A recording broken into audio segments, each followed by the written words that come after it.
देश में एक कवायद चलती है कि अगर देश की राजनीति को सुधारना है तो पढ़े लिखे युवाओं को राजनीति में आना होगा। पढ़े लिखे नेता क्या क्या कर सकते हैं, इसकी मिसाल वैसे तो आपकी नजरों में शशि थरूर और सुब्रमण्यम स्वामी से लेकर अरविंद केजरीवाल तक कई होंगी, लेकिन आज हम आपको किस्सा राजनीति में आने वाले देश के पहले IITian का सुनाने वाले हैं। साथ ही ये भी बताएंगे कैसे उसके आर्थिक सुधार का क्रेडिट कोई और ही खा गया। चलिए शुरू करते हैं आज का किस्सा। देश के 5वें प्रधानमंत्री चौधरी चरण सिंह जुलाई 1979 से लेकर जनवरी 1980 तक प्रधानमंत्री की कुर्सी पर रहे। उन्हें उत्तर भारत में किसान पॉलिटिक्स शुरू करने वाला नेता कहा जाता है। किसानों की सियासत के साथ साथ चरण सिंह ने अपने आखिरी दिनों में एक काम और किया और वो था पश्चिमी उत्तर प्रदेश में अपने खानदान की सियासी चौधराहट को बरकरार रखने का। लेकिन इसके लिए जो राजनीतिक सक्रियता और दमखम चाहिए था, जो 1982-83 के बाद चरण सिंह में बाकी नहीं रहा था, साथ ही सेहत भी नासाज रहने लगी थी। लिहाजा इस काम के लिए इन्होंने अमेरिका में IBM जैसी कंपनी में काम कर रहे अपने बेटे को वापस भारत बुलाया। नाम था अजीत सिंह, जो आगे चलकर वेस्ट यूपी में जाटों के बड़े नेता माने गए, जो 4 बार केंद्रीय मंत्री रहे और जिन्हें भारतीय राजनीति का दूसरा सबसे बड़ा मौसम वैज्ञानिक माना गया, क्योंकि पहले तो रामविलास पासवान ही रहे हैं। अजीत सिंह IIT खड़गपुर से पढ़कर निकले, फिर अमेरिका के इलिनॉइस इंस्टीट्यूट ऑफ टेक्नोलॉजी से भी पढ़ाई की और अमेरिका में नौकरी करने लगे। चौधरी चरण सिंह ने उन्हें भारत वापस बुलाकर 1986 में राज्यसभा के रास्ते सियासत में उतार दिया। अजीत सिंह भारतीय राजनीति में उतरने वाले पहले IITian बन चुके थे। 1987 में चौधरी चरण सिंह नहीं रहे और उसके बाद से लेकर आखिर तक अजीत सिंह ने कितनी पार्टियां तोड़ी, कितनी बनाई, कब कब किस किस सरकार में मंत्री रहे, शायद ये सब उन्हें भी याद नहीं रहा होगा। दोस्तों, पुरानी फिल्मों में खतरनाक राजनीति ऐसे ही नहीं दिखाई जाती थी। इस दौर की राजनीति असल में इतनी खतरनाक होती भी थी। आप खुद इस वीडियो में देखना सियासत कैसे अपना रंग चंद मिनटों में बदलती है। साल था 1987 का, महीना था मार्च का। लोकदल के अध्यक्ष चौधरी चरण सिंह बिस्तर पर पड़े थे। ऐसे में हेमवती नंदन बहुगुणा को चौधरी साहब ने लोकदल का कार्यकारी अध्यक्ष बना दिया था। लेकिन इसी बीच लोकदल में अंदरूनी लड़ाई तेज हो चुकी थी। एक तरफ थे बहुगुणा, दूसरी तरफ थे सियासत के नए नए कदम रखने वाले चौधरी साहब के साहबजादे अजीत सिंह। अब अजीत सिंह पार्टी पर अपना कंट्रोल चाहते थे, लेकिन पार्टी में बाकी लोगों को, मसलन बहुगुणा, कर्पूरी ठाकुर, नाथूराम मिर्धा, चौधरी देवीलाल और यूपी विधानसभा के विपक्ष के नेता मुलायम सिंह यादव को यह मंजूर नहीं था। विवाद बढ़ा। लोकदल के ज्यादातर विधायकों ने अजीत सिंह के इशारे पर बैठक बुलाई। बैठक में मुलायम सिंह को नेता विपक्ष के पद से हटा दिया गया। उनकी जगह अजीत सिंह के करीबी सत्यपाल सिंह यादव को अपना नेता चुना गया और पार्टी में फूट पड़ गई।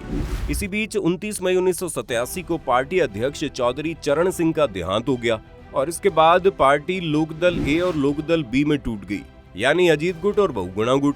देवीलाल, कर्पूरी ठाकुर, मुलायम सिंह और नाथूराम मिर्धा जैसे बड़े नेता बहुगुणा के साथ चले गए, लेकिन यूपी के अधिकतर विधायक अजीत सिंह के साथ रहे। इसी बीच अजीत सिंह अध्यक्ष जी यानी चंद्रशेखर की शरण में जाने की तैयारी करने लगे और वो चंद्रशेखर के साथ चले भी गए। लेकिन फिर बोफोर्स घोटाला सामने आया और कांग्रेस में निकाले गए VP सिंह ने अपने साथियों के साथ मिलकर जन मोर्चा बनाया। उसे जनता का भरपूर सपोर्ट मिल रहा था, पर उस सपोर्ट को वोट में कैसे बदले ये दिक्कत आ रही थी। तो ऐसे में जनता पार्टी और लोकदल के बीच VP सिंह के नेतृत्व में एक तीसरा दल बनाने की सहमति बनी। चंद्रशेखर उसके खिलाफ थे, लेकिन अजीत सिंह ने चुनावी हवाओं को समझा और चंद्रशेखर का साथ छोड़ दिया। 11 अक्टूबर 1988 को बेंगलुरु में जनता पार्टी, जन मोर्चा और लोकदल के मर्जर से जनता दल का गठन हुआ। VP सिंह को जनता दल का अध्यक्ष और अजीत सिंह को प्रधान महासचिव बनाया गया। लेकिन अजीत सिंह के इस पाला बदलने पर चंद्रशेखर ने उन्हें माफ नहीं किया। अभी हमने बताया था कि अजीत ने मुलायम को हटाया था और अब आप देखना नेताजी ने अपना बदला कैसे लिया। 1989 में हुए उत्तर प्रदेश विधानसभा चुनाव, 425 सदस्यों की विधानसभा में जनता दल को 208 सीटें मिली, यानी बहुमत के आंकड़े से महज 5 कम। इतने का जुगाड़ तो निर्दलियों से भी हो रहा था। चुनाव के बाद जनता दल अध्यक्ष VP सिंह ने एक फॉर्मूला सुझाया। इस फॉर्मूले के तहत उत्तर प्रदेश में अजीत सिंह को मुख्यमंत्री और मुलायम सिंह को उप मुख्यमंत्री बनाने की बात कही गई, लेकिन मुलायम सिंह कहां मानने वाले थे। उन्हें तो 2.5 साल पहले अपना अपमान अब भी याद था।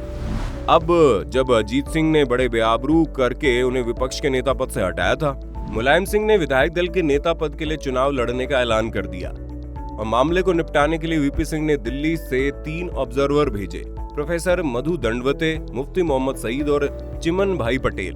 तीनों ने मुलायम को मनाने की बहुत कोशिशें की, लेकिन मुलायम नहीं माने और आखिर में 3 दिसंबर की दोपहर लखनऊ के तिलक हॉल में तीनों ऑब्जर्वर्स की उपस्थिति में जनता दल विधायक दल की बैठक शुरू हो गई। दोपहर 2 बजे से विधायकों का तिलक हॉल पहुंचना शुरू हो गया।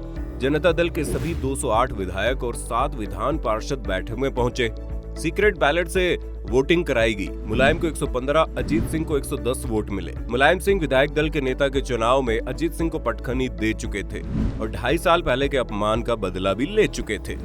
5 दिसंबर 1989 को वो यूपी के मुख्यमंत्री बन गए, लेकिन प्रधानमंत्री और जनता दल अध्यक्ष वीपी सिंह ने अजीत सिंह को निराश नहीं किया और उन्हें भी 5 दिसंबर को ही केंद्र में कैबिनेट मंत्री बना दिया। वे उद्योग मंत्री बनाए गए। अब आते हैं उस क्रेडिट पर जो कोई और ही खा गया। वीपी सिंह सरकार में उद्योग मंत्री अजीत सिंह नई इंडस्ट्रियल पॉलिसी लेकर आए। इस इंडस्ट्रियल पॉलिसी में लाइसेंस परमिट राज की समाप्ति का पूरा खाका खींचा गया था। इस इंडस्ट्रियल पॉलिसी में खतरनाक केमिकल और विस्फोटकों से जुड़े 8 उद्योगों को छोड़कर सभी तरह की इंडस्ट्रीज खोलने के लिए लंबी चौड़ी कानूनी और विधायी अड़चन को एक झटके में खत्म करने का प्रस्ताव किया गया। अजीत सिंह के निर्देश पर इस पॉलिसी को तैयार करने में उस वक्त के इंडस्ट्री सेक्रेटरी अमरनाथ वर्मा और बाकी एक्सपर्ट्स ने पूरी मेहनत की थी, लेकिन जनता दल में पूरी तरह से समाजवादियों का जमावड़ा था। वीपी सिंह और अरुण नेहरू जैसे कांग्रेसी और अमेरिका में बतौर कंप्यूटर इंजीनियर लंबा वक्त बिता चुके अजीत सिंह जैसे चंद लोग ही नॉन सोशलिस्ट बैकग्राउंड के थे, लिहाजा उनकी इंडस्ट्रियल पॉलिसी का क्या हश्र होना था ये कहने की जरूरत नहीं है। अप्रैल 1990 में लोकसभा के पटल पर जैसे अजीत सिंह ने नई इंडस्ट्रियल पॉलिसी रखी, हंगामा शुरू हो गया। हंगामा करने वाले लोग विपक्ष के नहीं, बल्कि उनकी अपनी पार्टी जनता दल और सहयोगी लेफ्ट फ्रंट के थे।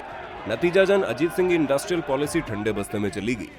कुछ महीनों बाद वीपी सिंह की सरकार मंडल और कमंडल के चक्कर में कुर्बान हो गई और उनकी जगह चंद्रशेखर प्रधानमंत्री बन गए, लेकिन 8 महीने बीतते बीतते वो भी भूतपूर्व हो गए। इसके बाद पीवी नरसिम्हा राव के नेतृत्व में कांग्रेस की सरकार बनी।